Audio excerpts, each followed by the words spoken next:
So if you've taken this week off, you've planned it well, is what I say. 7 minutes past 8, back to our main story in the news at 8 there with Emily, and that's safe standing at football matches due to be debated in Parliament today. It's after more than 100,000 people signed a petition calling for clubs to allow standing at games. It would affect clubs, of course, in our part of the world, including Bournemouth and Southampton in the Premier League. Championship clubs would also be involved in the project. Earlier we had some local football supporters who've been talking to BBC Radio Solent about this, who have mixed views. Some of them everything changed after the Hillsborough thing, and I personally think it should stay the way it is from a safety perspective. And you know, we've got all-seater stadium. I can't see the point in going back and making standing again. It depends on how it's sort of used, but at the same time, you don't make sure safety is the first. As long as it's safe to do, you don't want any support situations to do that. You see it in other countries like Germany and USA, where it creates that atmosphere and it creates an environment where you want to go to it, whereas, you know, something that we have at the moment where you just sat down and you can't stand, and if you celebrate and you jump up and you're going to potentially injure someone else that doesn't enjoy the celebrations, then yeah, I approve it. I don't see why we shouldn't. We just need to ensure that we have the security and the appropriate standards that meet that criteria. So joining me now on the show is Southampton City Councillor Andrew Pope, who's led a local campaign to introduce safe standing. Morning, Andrew. Good to see you. Morning. Thanks for being there. Your reaction to what you're hearing there, because it is mixed, isn't it? And so that first guy's going, well, we've had seating now. It's going, well, why do we need to change it? Yeah, I think the BBC is obliged to provide a mixed view of these things anyway, isn't it, Julian? So it's good that the BBC is doing its job. The debate has been sort of around those points since the beginning, really. I first saw rail seats in 2012, supporters conference in London, and I asked some of those questions myself, why change it? The thing is, though, is that every week we're seeing supporters standing at St Mary's at every home game, in the home and away parts of the stadium, and it's not safe. So I think we can later in that conversation. Indeed, it's not safe, and as people get animated and animated, it can get dangerous, and you do hear of incidents. I've heard of many incidents at St Mary's. I saw the lady from the Hillsborough campaign asked about this last week.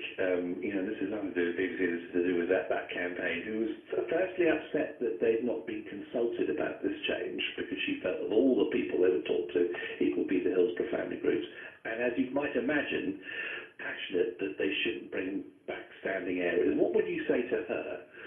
No, again, it's just something which I've been very sensitive about, and has been handled for many years. And the Football Supporters Federation and the Spirit of Shankly group, who represents Liverpool fans, and they've held a survey recently, and I think it's about 88% of respondents said that they support this.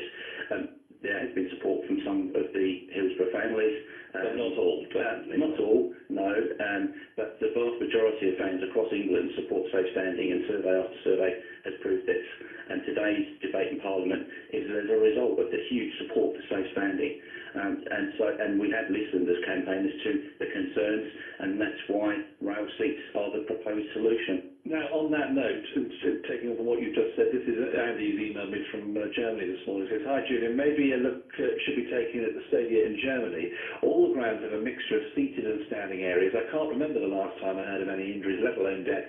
I go to every home match of my local team, approximately 10,000 standing fans, good control, good stewarding, excellent atmosphere. The people you interviewed who said it doesn't affect the atmosphere are killing themselves. Nobody wants to disrespect the memories of Hillsborough, but surely that was down to policing mistakes, says Andy. So there's an email from Germany. I think we can't comment on the policing mistakes. There's still legal cases going. I wonder what you've got to say. I would completely agree, and make points I've made on many occasions, including in the council chamber, to MPs. One cabinet minister who I can't name, they said that they will raise it with their colleagues, and particularly with Tracy Crouch, the MP. Today's debate at Parliament is as a result of the campaigning, and many people agree with Andy there. And how will it work, if it goes through, how would it work, and what would happen in terms of the clubs and where they pay, how they pay for it and so on? Well, at Shrewsbury Town, they have already installed rail seats in the closed season. Looks fantastic. I haven't been there myself. I've seen rail seats for myself. First time was 5-6 years ago, and I brought them to Southampton, and the media have seen them, and the head of the safety advisory group has also seen the rail seats. So there's a rail on each row, and between each row, And so you can't get a surge like the old-style terracing, and this campaign has never been about returning to the old-style terracing. I think where the objections come from is that from the perceptions and the misunderstandings, and when people actually see rail seats for themselves, they will support them. The campaigners with me have made sure that MPs are fully informed ahead of today's debate. I've contributed to that by giving financial assistance to the campaigners to make sure that MPs receive briefing materials. But it's voluntary, this, and it's a voluntary campaign of fans, and they need to listen to fans. The MPs should be fully briefed today.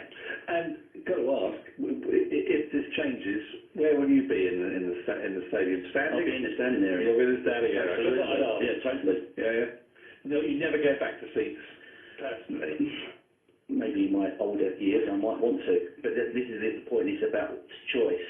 It's about safety. Yes, atmosphere is secondary, but it can contribute a better atmosphere at St Mary's and at Bournemouth Stadium too. A quick thought on proportion of seats to standing area. Have you got a thought on that? My colleague John Darch from the Safe Standing Roadshow, who bought the rail seats to Southampton, he reckons maybe 10% probably for home fans, 5% for away fans. But again, you know, a lot of supporters would say, well, what's the point of looking after away fans? But this is about safety of everyone, even the away fans. Okay. And before you go, you know it's summer when in Andrew Pope's world. How are you defining that for me today? It's too hot. You're not up on a few saying that? Yeah, well, I lived in Australia for most of the 1990s, so I know where it's like to be really hot. I'm not a massive fan of it. I wouldn't have come back otherwise. Right, okay. Andrew, thank you for that. Cheers. See you this morning. 14 minutes past 8 on